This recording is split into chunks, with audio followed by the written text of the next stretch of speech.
The last time we left off, the trio set their journey onto Goku's home planet. When they immediately departed from Earth, their training commenced. In their heads, if there's a person that might have a slight problem with, they need to be able to deal with it immediately. That's why they're trying to hone their skills for the upcoming encounter. In the first month, the trio set their room to 5 times gravity. They all struggled, but gained a higher power level. The second month, they went to 10 times gravity. They all trained vigorously. Goku was growing significantly faster than both Roshi and Gohan, but at the end of the month, they all managed to live easily. Goku switched to gravity to 50 times. All 3 of them managed to push through, because the stronger they had gotten, the more for them to withstand the higher levels. And by the 3rd month, they'd grown immensely stronger. Goku's power level was 20,000, Gohan's power level was 80,000, and Roshi's power level was 7,900. The trio only had 4 more months left to train, so they used it to their advantage. For 2 months, they trained on 80 times gravity. They put all their body through immense struggle and pressure to make sure there was no threat that could defeat them. Eventually, they were only 2 months away from planet Vegeta. The trio was ready for the last stage. They all pushed themselves to 100 times gravity. For 2 months, there were no words spoken, only training. They fell, bled, cried, but it was all for one goal: to make sure no one on Goku's home planet would be able to challenge them. By the end of their trip, Goku's power level was 130,000. Gohan's power level was 51,000, and Roshi's power level was 50,000. The reason Goku's power level is 2 times higher than theirs is because he had many Zenkai boosts while training. When they land, it's the age 714. The trio lands the ship. As they open the doors of the ship, all the scouters of the planet break. This alerts King Vegeta and King Cold.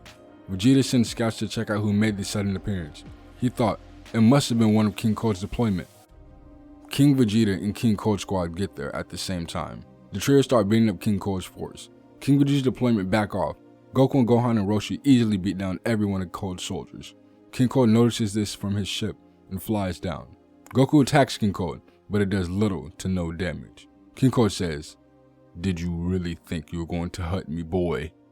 Goku is grabbed by the King Cold and is slammed into the ground. Gohan and Roshi see how powerful this man is and submits to King Cold, knowing their place in society. "Get up! What are you waiting for?" He tells the 3 of them that they'll work for him, and King Cold separates the trio. He makes Gohan and Roshi one of his high-ranked soldiers, while Goku stays on planet Vegeta. 5 years pass after the fight with King Cold. It's the age 719. Goku doesn't really see Roshi and Gohan that much, only on occasion when King Cold is scouting the planet. They can't really do anything because he's too powerful. One day King Cold came down to planet Vegeta to have a meeting with King Vegeta. This gave the trio an opportunity to meet up with each other. They taught each other everything they knew, such as learning how to fly, hide their key signature, etc. They trained for a little bit, and even caught up on lost times.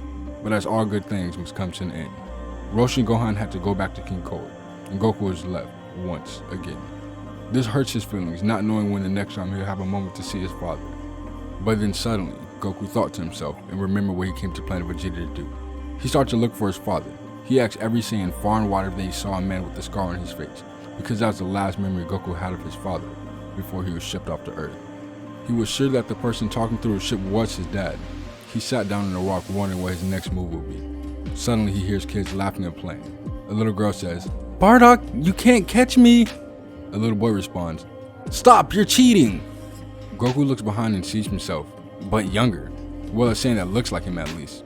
He walks up to the children and asks their names. The boy introduces himself as Bardock, and the other as Gine. This confuses Goku, because from what he knows, his father is named Bardock, and the last time he checked, his father was a grown man. So what's going on? Then he remembers what Gohan said when they were bonding. Goku asks Gohan what was the first thing the ship transmitted. What Gohan told Goku was that he heard a girl, and she sounded like she was talking to someone else. But what really stood out in the conversation is that he heard the name Goku, and that's actually where he got the idea for the name. Goku starts to think there's a deeper meaning behind it, and before the trio departed, they made a plan to train in secret to defeat King Cold.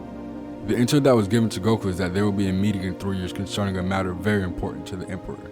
Suddenly Goku hears a voice. It starts to laugh. Then someone appears. It's a man with glasses. He introduces himself as Fu. This confuses Goku. Goku asks Fu who is he. Fu tells Goku that he sent him back in time and shows him everything that could have been. Goku sees a white-haired form, a family, and rivals to challenge him. This makes Goku angry at Fu and asks why would he do this, but Fu disappears, nowhere to be seen. Goku starts to train vigorously. He wasn't just training to defeat King Cold, but to kill Fu. Yes, kill Fu. And even decides to take Bardock under his wing. The two both train for the next 3 years. Bardock doesn't really understand what's going on, but knowing that he'll get stronger than Vegeta makes him excited. It's the age 722. Goku and Bardock have grown immensely. They both discovered Zenkai boosts and decide to exploit them. Goku got to the power level of 50 million, and Bardock got to the power level of 10 million. King Cold didn't confiscate their ship, he just kinda left it there, knowing if they did try to leave, he'd find them. So they used the gravity chamber for 3 years, honing their skills. Goku taught Bardock everything he knew, like how to fly, how to hide his ki, and even the Kamehameha. Goku looked at Bardock as a little brother, kinda ironic since, that's his father. Eventually the day came when the announcement was held. Gohan and Roshi met up with Goku, and they had a power level of 2 million and 3 million. They didn't have a gravity chamber. When they were going on missions with King Cold, the two got to visit different planets, and on one of those planets, it has a room where they get 2 years of training in 1 day. They stayed in that room for 3 days.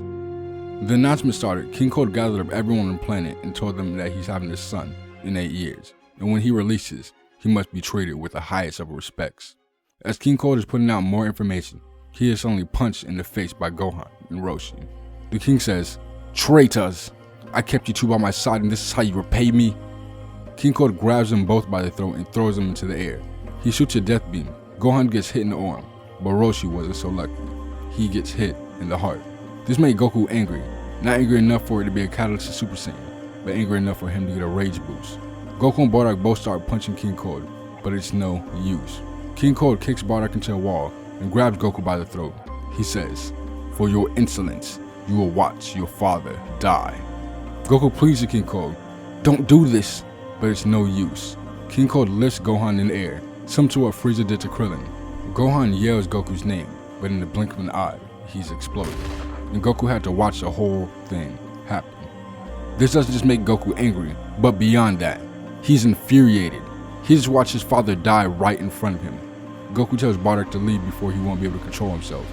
Goku's eyes turn white, and his ki explodes tremendously. His hair turns yellow. King Cold's shocked. He says, I thought that was just a myth, an old folks tale." King Cold tries to bargain with Goku, but it's no use. Goku grabs King Cold by the horns and breaks his neck, and then rips his head off. Suddenly Fu appears. He starts clapping, congratulating Goku on his victory.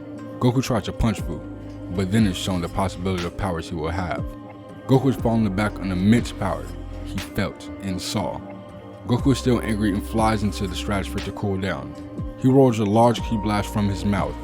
Goku flies down back to planet Vegeta, and what he sees is rebellion. All the Saiyans are attacking everyone who willingly worked for King Cold, and Bardock is leading the attack. Eventually, after a matter of minutes, all King Cold's soldiers are dead. Goku lands and is still in Super Saiyan. Everyone looks at him. Goku's body radiates with energy from what a true Super Saiyan is. King Vegeta bows in reverence. He is way more humble than his descendants.